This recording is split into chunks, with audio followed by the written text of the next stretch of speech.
Nothing in my old white freezer ever broke the law. But it taught me how to stop buying food on the grocery store schedule. It began one January afternoon in Buffalo, when my husband Frank came home from the steel plant and told me his hours had been cut. We had 2 children to feed, a heating bill on the counter, and a Buffalo winter outside the window. That evening, I looked inside the freezer. There was 1 chicken, 2 loaves of bread, and a small bag of green beans. Then I understood what that freezer could actually do for us. A freezer does not make food cheaper. It lets you wait until food is cheaper. The store wanted me to buy supper when supper became urgent.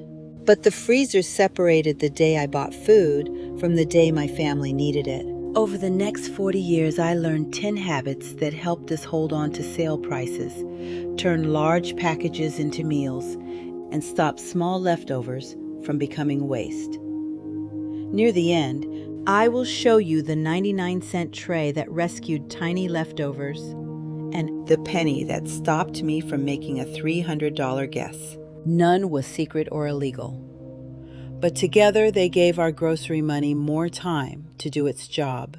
Number 10. Learn your store's markdown routine. Most shoppers compared one store with another. After Frank's hours were cut, I began comparing Monday morning with Monday afternoon. Same counter, same packages, different price. I had noticed that managers' special stickers often appeared around the same time, so I asked the employee behind the meat counter when they usually checked dates and marked packages down. There was no secret password. He simply told me. Every store had its own routine. I still checked the package and bought only food our family ate. A lower price did not make damaged packaging or food we did not need a bargain. Then I went straight home. Anything we would not cook soon was divided, labeled, and frozen promptly. One afternoon, Frank saw 2 nearly identical packages of chicken on our table. "Why did that one cost less?" he asked. I pointed to the sticker. "Same chicken," I told him. "Same store, different hour." I was waiting for the moment when the store became more eager to sell than I was to buy. But a low price could get me through the door. Once I was inside, the store had 100 ways to take that saving back. Number 9. Buy the advertised bargain, then leave. I did not know the phrase "lost leader" when my children were young. I knew it as the item printed in the largest type on the front of the weekly circular. Today it may appear in a store app or digital coupon. The method has changed. The temptation has not. The chicken may be a bargain. The basket is not. Once a week, I checked the circular against my freezer list. Then I chose 1 or 2 advertised items we genuinely needed and read the conditions.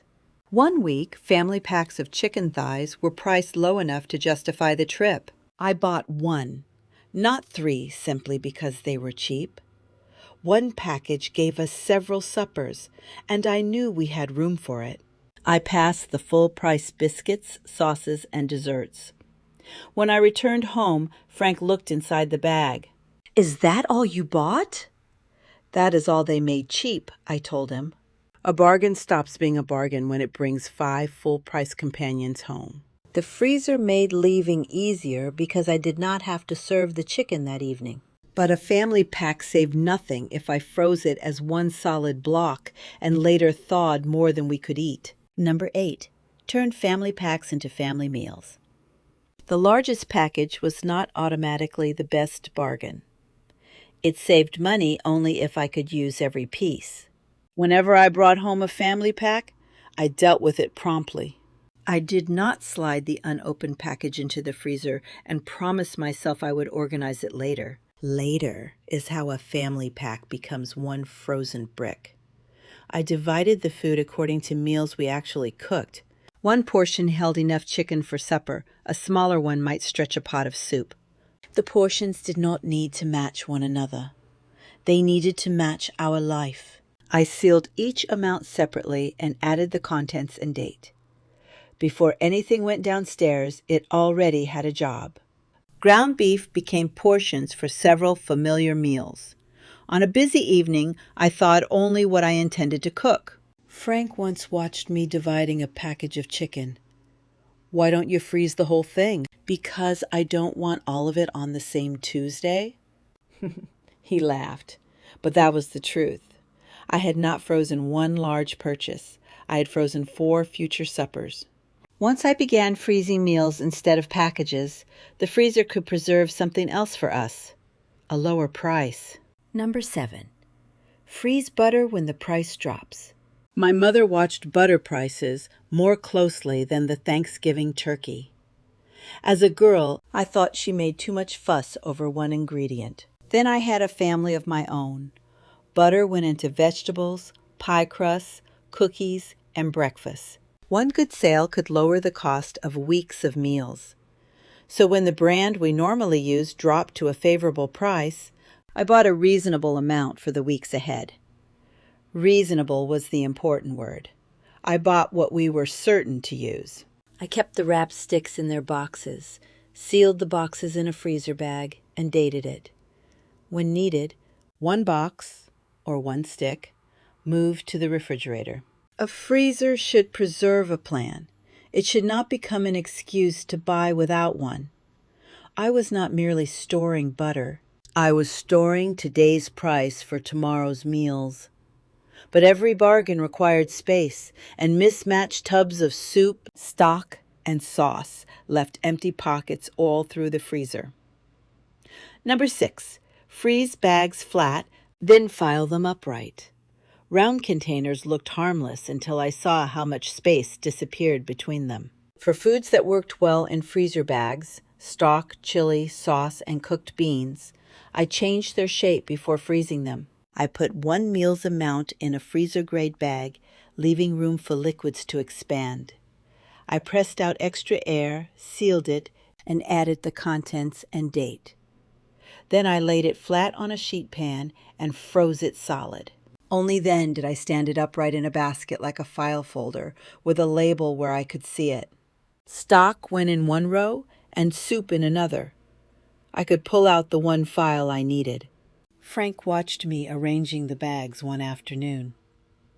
"This looks more like an office than a freezer." "Good," I told him. "Supper should be easier to find than your tax papers." I had not bought a larger freezer. I had recovered the space inside the one we already owned. But a tidy package was not necessarily a protected one. Number 5. Protect food from air. Air is the quiet thief inside a freezer. Cold keeps food frozen, but air slowly steals moisture and quality from the surface. I learned that from 2 pork chops I found beneath a basket. Frost had gathered inside the thin store wrapping, and the edges had turned pale and dry. They had stayed frozen. They had not stayed good. The freezer had done its job, the wrapping had not. After that, I stopped trusting thin store film for long storage. I covered sharp bones, wrapped meal-sized portions tightly in freezer paper, placed them in a heavy freezer bag, pressed out extra air, and added the contents and date. Frozen is not the same as protected. Freezer burn did not make food unsafe, but dry edges and poor texture could make a bargain unpleasant. Food no one wanted to eat was not a bargain. Good wrapping cost a little more, but that extra minute protected every dollar inside. And once I was already dividing and sealing the meat, I could finish one more job before it entered the freezer. Number 4. Marinate before freezing. Some evenings, money was not our biggest problem. Energy was. Some days Frank came home exhausted, the children needed help, and I had no desire to invent supper at 5 o'clock. So while dividing a family pack, I sometimes prepared 1 or 2 portions for future dinners. I placed the cold meat in a heavy freezer bag, added a simple marinade we already liked, pressed out extra air, and sealed it. I wrote the meat, flavor, date, and the word raw outside. It went into the freezer promptly, and I cleaned my hands, counter, and cutting board. The Marinate did not make supper fancy. It simply made one decision ahead of time. The night before cooking, I moved the sealed bag into the refrigerator to thaw. It never sat on the counter, and I still cooked it to a safe internal temperature.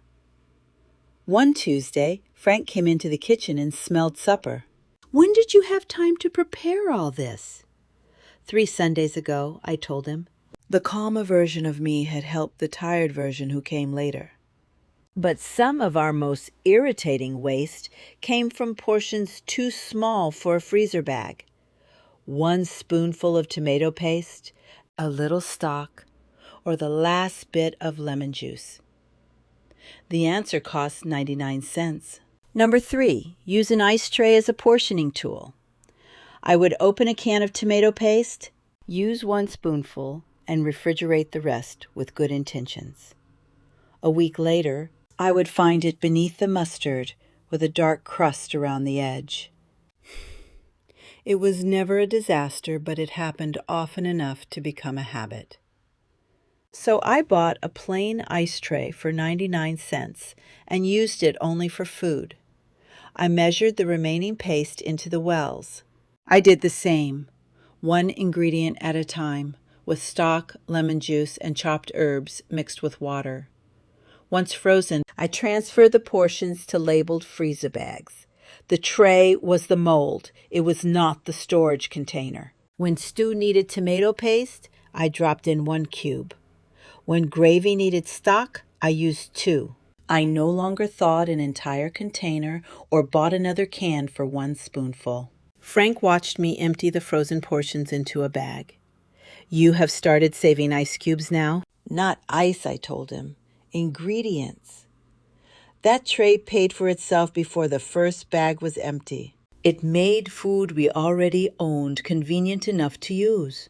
But a summer storm taught me that neatly divided food could still be threatened by something I could not see.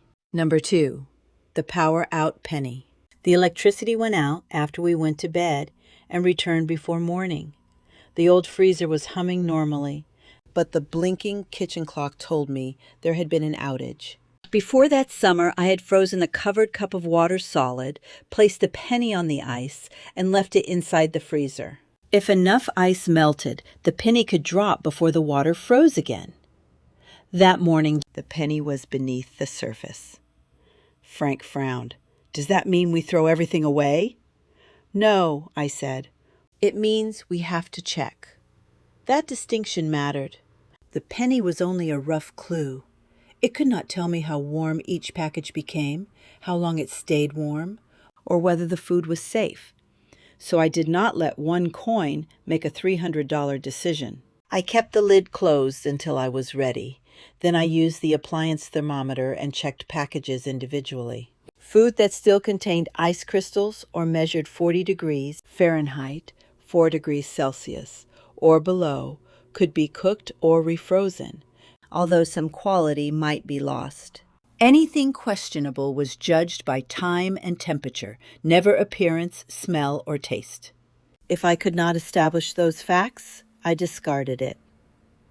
The penny was an alarm. It was not a verdict. And seeing it beneath the ice reminded me how much grocery money was sitting under 1 lid. None of these habits would have mattered nearly as much if we had not made one larger decision. Number 1, the second freezer.